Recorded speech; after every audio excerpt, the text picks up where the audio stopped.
고린도전서 2장 13절로부터 16절까지 말씀입니다. 고린도전서 2장 13절부터 16절까지 우리 한 절씩 돌아가면서 읽습니다.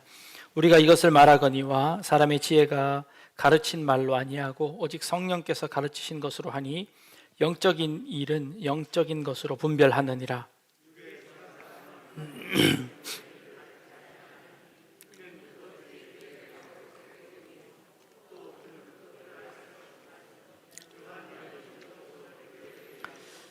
신령한 자는 모든 것을 판단하니 하나 자기는 아무에게도 판단을 받지 아니하느니라.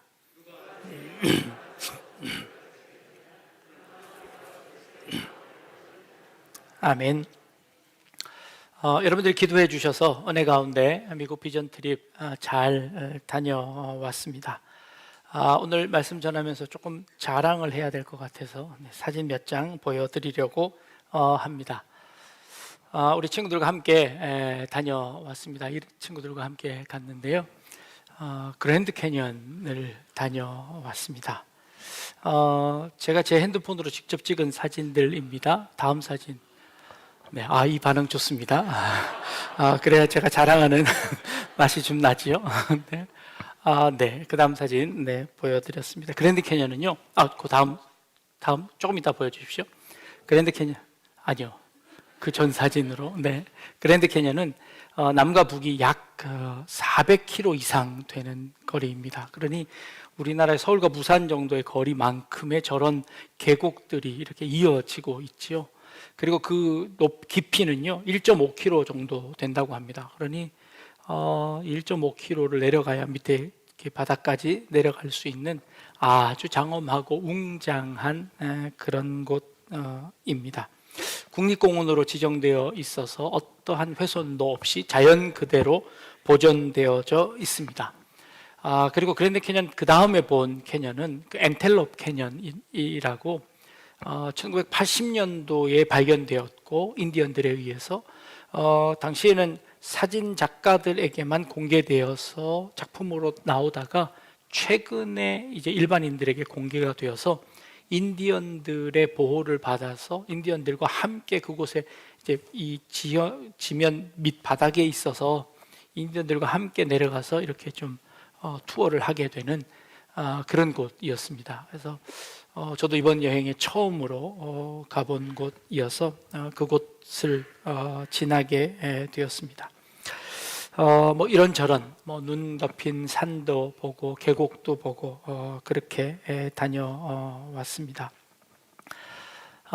우리 아이들이 이런 대자연을 바라보며 큰 꿈을 갖기를 바라고 그 대자연 앞에서 우리 인간의 모습들을 다시 돌아보고 그리고 우리가 어떻게 살아야 하는지를 다시 한번 생각해 봤으면 좋겠다는 생각에 아이들을 데려갔지만 별다른 느낌은 없었는 것 같기도 합니다. 제일 막내에게 물어봤습니다. 이번 여행에서 뭐가 제일 좋았냐고 물어봤더니 디즈니랜드가 제일 좋았고요. 그리고 유니버설 스튜디오가 좋았고 세 번째로는 쇼핑이 좋았다고. 그래서 이번 여행이 실패인가라는 생각을 갖기도 했지만 그래도 우리 아이들에게 그 마음속에 뭔가 크게 남아있지 않았을까라는 생각을 가집니다. 다녀와서 몇몇 분이 그러시더라고요. 아이들에게만 비전이 필요한 것이 아니라 어른들에게도 비전이 필요합니다. 어른들도 함께 갔으면 좋겠습니다 라고 말씀을 하셨는데요. 장담은 못하겠지만 한번 계획해 보도록 하겠습니다. 제가 이 사진을 오늘 말씀에 보여드린 이유는요, 보고이기도 하지만 이 계곡이 어떻게 해서 만들어졌을까요? 이 계곡의 기원에 관해서 가장 보편적인 답은 그렇습니다. 한 20억 년에 걸쳐서 그 강물이 흘러서 그 강물이 그 땅을 침식시켜서 이런 엄청난 계곡을 만들어냈다라고 이야기하는 것이죠. 수억만 년에 걸쳐서 이 땅이 퇴적되어서 그 퇴적되어진 그 땅을 갈라서 물이 흐르게 되었다는 것이죠. 생각해 보십시오. 1.5km 정도 되어지는 땅의 계곡이니 그 계곡의 단층들을 보면서 그 지구의 역사를 충분히 관찰할 수 있겠지요. 화석이 전혀 등장하고 있지 않는 선캄브리아 시대의 그 밑에 있는 지층부터 그 다음에 화석이 등장하는 고생대, 중생대, 신생대에 걸치는 그 모든 지층들을 한꺼번에 관찰할 수 있는 굉장히 유용한 자료가 있는 곳이기도 합니다.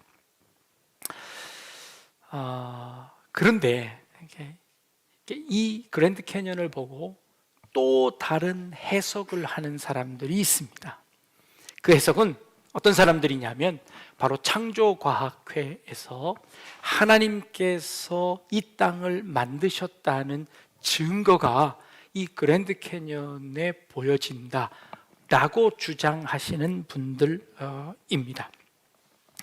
그분들은 이렇게 주장을 합니다. 커다란 수조에 아주 엄청난 양의 물을 넣고요, 그 물 속에다가 흙을 집어넣는답니다. 그리고는 그 흙을 막 휘저어서 이렇게 막 요동치게 만들어서 이 흙이 아주 진흙탕이 되도록 그렇게 물을 휘저은 이후에 갑자기 이 뚝을 터뜨려서 이 물을 쏟아내면 어떤 결과가 일어날까요?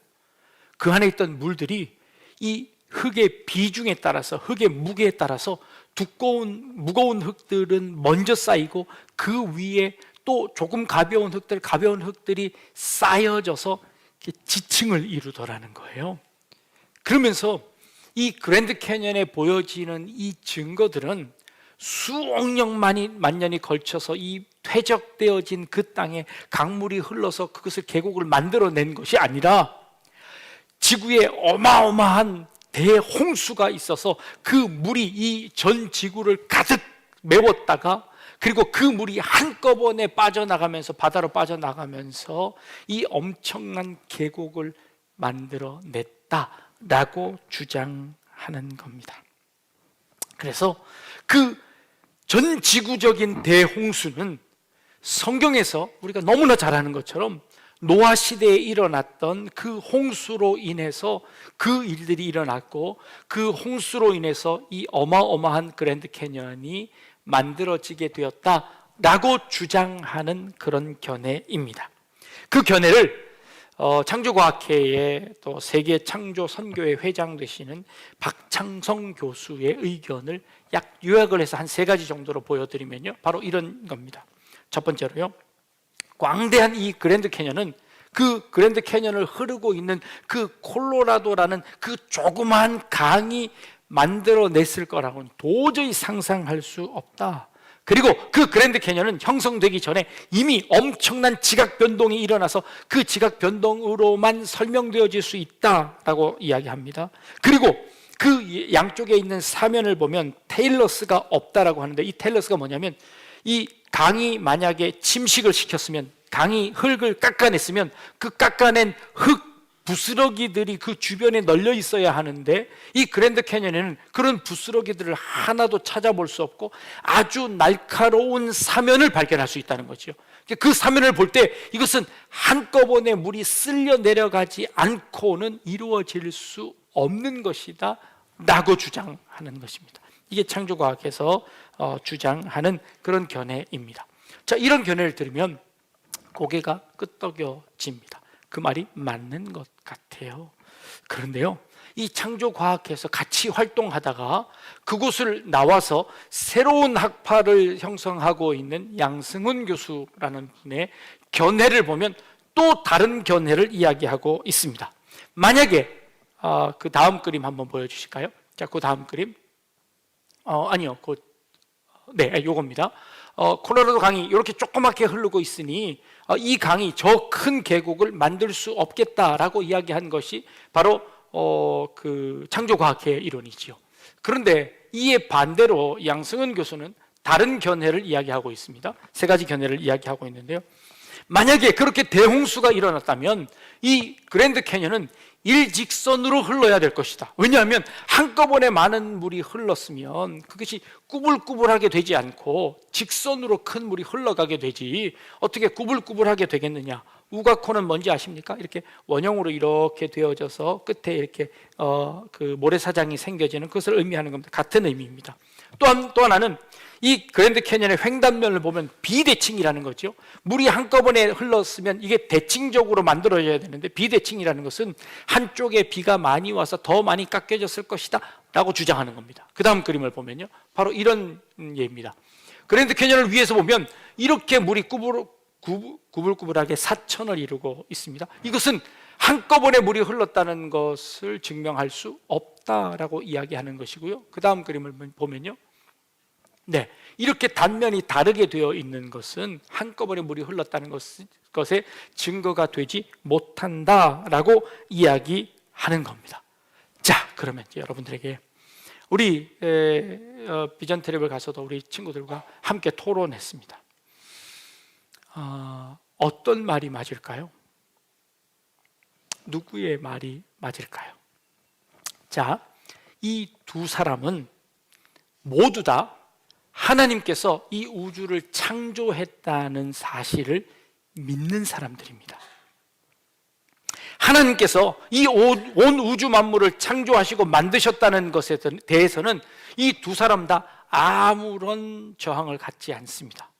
그런데 하나님이 어떻게 만드셨느냐에 대해서는 이 두 사람이 서로 반대되는 의견을 가지고 있습니다. 누구의 의견이 옳은 의견일까요? 자, 이 두 사람이 어느 한쪽은 맞고 어느 한쪽은 약간 틀린 것 같기도 하고 강점과 약점을 서로 가지고 있습니다. 그렇다면 이 세상을 만드신 하나님한테 물어보면 되겠죠. 하나님한테 물어보면 하나님 뭐라고 대답하실까요? 누가 맞다 이야기할까요? 아니, 그 하나님한테 물어보려면 일단 천국을 좀 가셔야 될 텐데 이 땅에서는 물어볼 수 없을 겁니다. 그러면 천국 가서 물어보면 되겠죠. 이 땅에서 그런데 그게 문제가 될까요? 우리는 그저 그 어마어마한 광경을 보면서 아까 보여주셨던 그 반응처럼 와 하면 됩니다. 우리는 그 하나님께서 만드신 그 세상을 바라보며 그 세상을 즐기면 됩니다. 하나님께서 그 만드신 그 세상을 바라보며 감탄하고 찬양하고 영광을 돌리며 하나님께서 만드신 그 세상이 참 아름답습니다 라고 이야기하면 되는 것 아닐까요? 덮어놓고 믿자는 말일까요? 그것도 아닙니다. 물론 우리가 연구하고 많은 과학적 사실들을 검토하고 그것을 통해서 하나님의 솜씨들, 하나님의 하신 일들을 밝혀내는 일들도 해야 합니다. 그러나 그것으로 우리가 모든 것을 다 밝혀낼 수 없다는 것을 인정하는 것도 우리에게 필요하지 않을까 생각합니다. 근데 이 두 사람은요, 엄청난 논쟁을 하고 같은 그 단체에서 활동을 하다가 갈라져서 서로가 원수가 되어져 버렸습니다. 아니, 그게 도대체 뭐길래? 아니, 하나님께서 만드셨는데 그 하나님께서 만드신 그 방법을 우리가 다 알아야 할까요? 그리고 그 다 알 수 있을까요? 자기가 아는 그 지식이 전부일까요? 그렇지 않을 터인데 우리는 마치 그 내가 알고 있는 그것이 전부인 양 다른 사람들을 깔보기도 하고요, 다른 사람이 믿음 없다고 몰아세우기도 하고요, 다른 한쪽이 상식이 없다고 몰아세우기도 합니다. 마치 내가 하나님이 하신 모든 일들을 다 아는 것처럼 이야기하고요, 또 다른 한쪽에서는 하나님이 하신 일들을 네가 다 안다고 이야기하는 것, 그것 자체가 불신앙이라고 이야기하기도 합니다. 어느 쪽이 맞을까요? 우리는 신앙생활 하면서 때로 어떤 분들은요 이렇게 이야기합니다. 기도하면 하나님의 뜻을 다 알 수 있다고 이야기합니다. 하나님께서 내게 말씀하셨다고 이야기합니다. 또 어떤 분들이 이렇게 이야기하십니다. 하나님께서는 우리의 기도에 그렇게 응답하시는 것이 아니라 하나님께서는 이미 성경 말씀을 통해서 우리에게 다 응답해 놓으셨으니 그 성경 말씀을 잘 해석하면 하나님의 뜻을 알 수 있지, 또 다른 특별 계시는 우리에게 필요치 않다고 이야기하는 분도 계십니다. 기도하고 신앙생활 열심히 하면 하나님께서 우리의 모든 문제들을 다 해결해 주신다는 믿음을 가지고 있는 분들이 있습니다. 또 어떤 분은 이렇게 말씀하십니다. 아니, 하나님께서 다 해주시지만 그래도 우리가 일을 해야 한다고, 그렇게 가만히 놓고 기도만 해서는 안 된다고 이야기합니다. 어떤 게 옳은 신앙일까요? 어떻게 우리는 행동해야 할까요? 어떻게 살아야 할까요? 우리의 믿음은 어떤 믿음이어야 할까요? 어떤 것이 옳은 답일까요? 고린도 교회에 이런 비슷한 문제가 있었습니다. 고린도 교회는요, 아주 성령이 강하게 역사하는 그런 교회였습니다. 그래서 그 성령의 역사하심을 체험한 분들이요, 다른 사람들을 보니까 너무 세상의 방법으로 살아가는 거예요. 세상의 지혜를 가지고 살아가려고 발버둥 치는 거예요. 그래서 그걸 보면서 너무 안타까워서 이렇게 이야기합니다.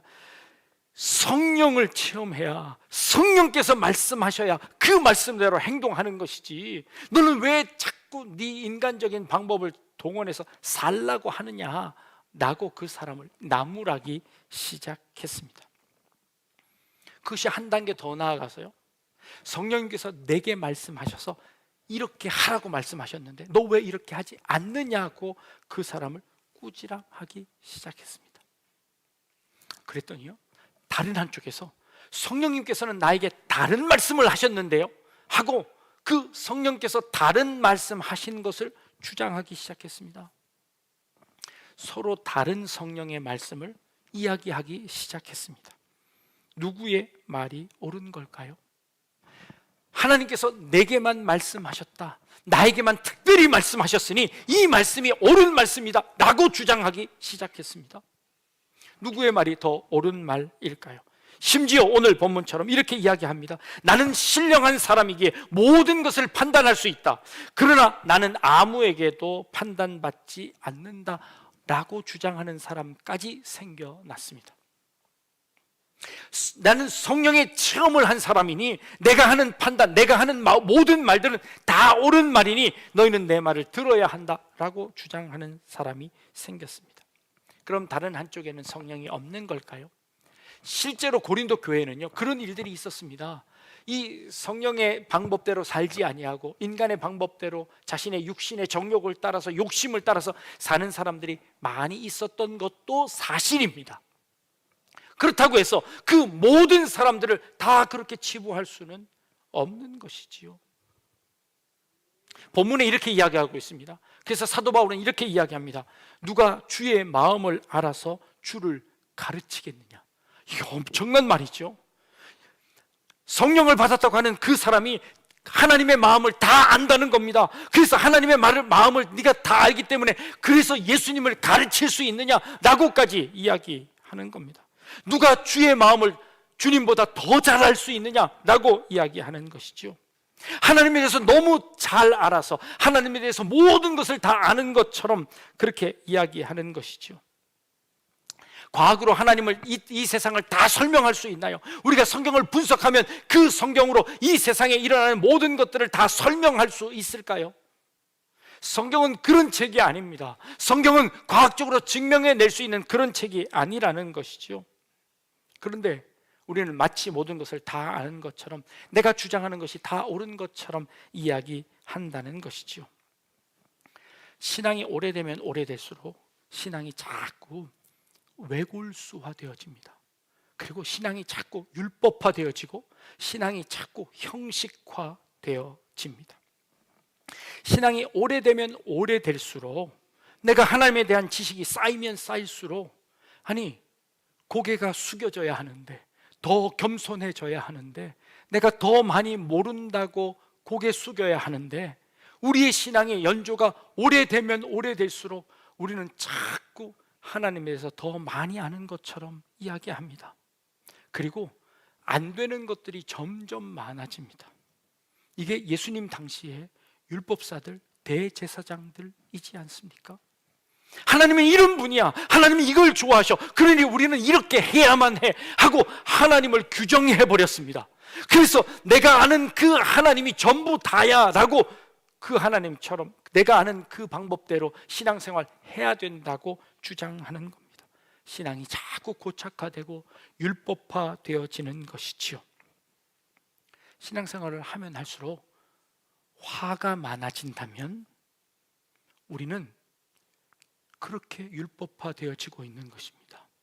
신앙생활을 오래 하면 오래 할수록 점점 안 되는 것이 많아진다면, 점점 다른 사람이 하는 일들, 그 행동들에서 내 마음에 화가 생긴다면, 그 사람의 하는 행동들에 대해서 내가 자꾸 제재하게 된다면, 그렇게 하면 안 된다는 생각이 자꾸 든다면 어쩌면 우리의 신앙이 그렇게 고착화되고 있는지 모르겠습니다. 저 사람은 자유주의야, 저 사람은 너무 율법주의야, 우리는 자꾸 어떤 주의로 그 사람을 재단하기 시작했습니다. 내가 생각하고 있는 그 신앙과 다르다면 그 사람을 재단해서 교회에서 자꾸 제거해내기 시작합니다. 내가 믿는 신앙만 옳은 신앙이야 라고 주장하기 시작하는 것이죠. 그렇게 되면 우리의 신앙은 자꾸 율법화가 되어지는 겁니다. 하나님을 더 많이 알면 알수록 우리는 점점 겸손해져야 하고 우리는 더 많은 것을 포용해야 하는 것이죠. 그래서 사도 바울은 이렇게 이야기합니다. 누가 주의 마음을 알아서 주를 가르치겠느냐? 그러나 우리가 그리스도의 마음을 가졌느니라 라고 말하고 있습니다. 자, 그리스도의 마음을 가졌다는 것이 도대체 무슨 뜻일까요? 이 사도 바울이 그리스도의 마음을 가졌다라고 이야기하는 것이 어떤 것을 의미하는 걸까요? 저는 이렇게 생각했습니다. 예수님께서 이 땅에 오셔서, 예수님은 하나님이셨습니다. 그리고 하나님께서 어떤 뜻을 가지고 계시는지를 너무나 잘 아셨던 분이십니다. 그런데 그 예수님께서 마지막 그 사역을 십자가 사역을 감당하시기 바로 전에 언덕에 올라가서 기도하시는데, 그 기도의 내용이 무엇이었냐면, 하나님, 할 수만 있으면 이 잔을 내게서 옮겨주십시오 라고 기도하셨습니다.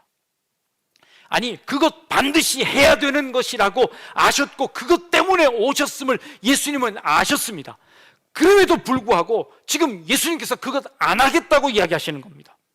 이게 도대체 뭘 의미하는 걸까요? 우리가 하나님의 말씀대로 어떻게 살아야 하는지 압니다. 그런데 그것대로 사는 것이 쉽지 않다는 것도 압니다. 우리의 인생이 그렇게 호락호락하지 않다는 것도 압니다. 그리고 내 인생에 내 능력이 그렇게 크지 않다는 것도 압니다. 세상에 유혹이 올 때 내가 쓰러지고 넘어질 수밖에 없는 내 자신을 압니다. 그런데 내가 그것 감추어 놓고 다른 사람의 조그만 흠이라도 보이면 어떻게 신앙생활하면서 그렇게 할 수 있냐고 이야기하는 것, 그것 가식이지요. 율법주의입니다. 자기도 그렇게 하지 못하면서 내 눈에 들보는 보지 못하고 남의 눈에 있는 그 가시, 그 먼지 한 털 보며 이야기하는, 지적하는 우리의 모습이지요. 예수님께서 그걸 아셨기에 그 마지막 그 순간에 할 수만 있으면 이 잔을 내게서 옮겨달라고 말씀하시며 그렇게 땀방울이 핏방울이 되도록 기도하셨습니다. 그런데 예수님께서 그리고 나서 십자가를 치셨습니다. 그리고 십자가를 치신 이후에 뭐라고 이야기하셨나요? 하나님, 저들을 사하여 주옵소서. 자기들이 하는 일이 뭔지 알지 못하고 저러고 있습니다 라고 예수님께서 말씀하십니다. 저들이 몰라서 저러는 겁니다. 저들이 알지 못해서 저런 죄를 짓는 겁니다. 저들이 할 수 없어서 그러고 있는 겁니다. 하나님 그러니 그들 용서해 주십시오 라는 것이 예수님의 기도셨습니다. 이게 그리스도의 마음이셨습니다. 어떻게 살아야 하는지 알지 못해서 싸웁니다. 무엇이 옳은지 알지 못해서 싸웁니다. 싸울 것이 아니라 서로 알지 못하는 것을 인정하는 겁니다. 이런 견해도 있고요, 이런 견해도 있습니다. 어떤 것이 옳은지는 천국 가서 알아볼 겁니다. 이 땅에 있는 동안 우리는 그것을 알 수 없습니다. 그러나 그 모든 견해들을 우리는 모두 다 포용할 수 있습니다. 그렇다고 해서 하나님께서 이 세상을 만드셨다는 것은 흔들리지 않는 사실입니다. 그것 둘 다 인정하면서 그것 갖고 싸울 일입니까? 아니, 같이 신앙생활 하면서 그것 갖고 다툴 일입니까? 그것 갖고 마음 상할 일입니까? 그것 갖고 서로 얘기 안 할 일입니까? 서로 얼굴 안 볼 일입니까? 우리의 신앙은 그것보다 더 큽니다. 그래서 예수님께서 말씀하십니다. 저들이 알지 못해서 그런 겁니다. 그러니 하나님 용서해 주십시오. 그리고 그리스도는 그 모든 사람을 사랑하셨습니다. 사랑으로 그들을 끌어안으셨습니다. 그리고 그 사랑으로 용서해 주셨습니다. 이게 사도 바울이 이 그리스도의 마음을 가지고 그 고린도 교회 성도들이 행하는 그 일들을 받아들이는 겁니다. 고린도 교회 성도들이 그들에게 복음을 전했을 때에 그들이 그 복음을 받고 기뻐하다가 그들의 신앙에 연조가 생기며 점점점 서로를 향하여서 핏대를 세우고 서로가 잘났다고 싸우고 있는 그 교회 안에 너희들이 알지 못해서 그 더 깊은 하나님의 사랑을 알지 못해서 그 더 깊은 그리스도의 은혜를 알지 못해서 너희들이 그렇게 싸우고 있으니 그리스도의 마음을 가져라 라고 말씀하시는 겁니다. 우리 인간들이 어떻게 그리스도의 마음을 가질 수 있습니까? 어떻게 하나님의 마음을 가질 수 있습니까? 라고 이야기할지도 모르겠습니다. 그런데요, 7 집사 중에 한 사람이었던 스데반 집사는요, 자기를 향하여 돌 던지는 그 무리들을 향하여 이 예수님이 했던 똑같은 기도를 드리고 있습니다. 하나님, 저들이 알지 못해서 이러고 있습니다. 그러니 저들의 죄를 용서해 주십시오. 자기를 향하여 돌 던지는 그 사람들을 향하여서 스데반 집사님은 예수님이 십자가상에서 했던 똑같은 기도를 그가 드리고 있습니다. 이제 사도 바울이 우리가 그리스도의 마음을 가졌다라고 고백하는 것처럼 우리의 마음 속에 이 그리스도의 마음이 있기를 원합니다. 우리 약대중앙교회 성도님들의 마음 속에 이 그리스도의 마음이 있기를 원합니다. 나와 다른 것이 틀린 것이 아님을 인정하고 하나님을 믿는 여러 가지 방법들이 있음을 인정하고 그리고 함께 서로 격려하며 그 길을 나아갈 수 있는 그런 우리 성도님들 다 되실 수 있기를 주님의 이름으로 축복합니다. 그리스도의 마음이 우리 안에 있어서 그 그리스도의 마음으로 더 많은 것을 품고 사랑할 수 있는 그런 성도님들 다 되실 수 있기를 주님의 이름으로 축복합니다. 기도하겠습니다. 우리 안에 그리스도의 마음이 있기를 원합니다.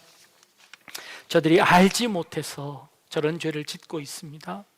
저들이 알지만 할 수 있는 능력이 없어서 감당하지 못하고 있습니다. 하나님, 내 모습도 그런 모습이고 저들의 모습도 나와 다르지 않음을 고백합니다. 하나님, 우리 마음 가운데 이 그리스도의 사랑이 있게 하시고 더 넓은 마음들이 우리 가운데 있게 하여 주옵소서. 감사드리며 예수님의 이름으로 기도합니다. 아멘.